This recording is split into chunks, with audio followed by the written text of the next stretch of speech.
Parlamento Nacional e a Comissão ICE trata assunto educação, juventude e cultura no cidadania, a fiscalização do Campo Central Universidade Nacional de Timor-Leste, UNTEL.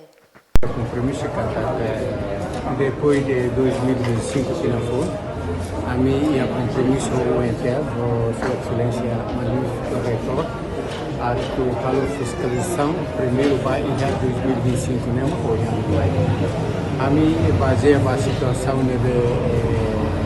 acontece e eu acompanhei o UNTEL, que a preocupação marca.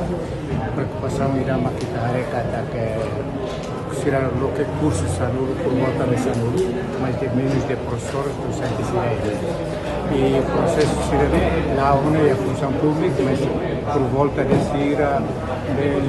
atingir 21 docentes e está precisa por volta de 50 e tal. Então, ainda não é uma que a mim se recomenda mudar a função pública para ele, para ter 2025. Além de ainda não preocupação diretora do relator, ainda não uma preocupação para a Comissão de Higiene, de assunto trata a educação e atividade. Ainda não uma preocupação a mim se tenta topar o governo, mas já para resolver e a 2025.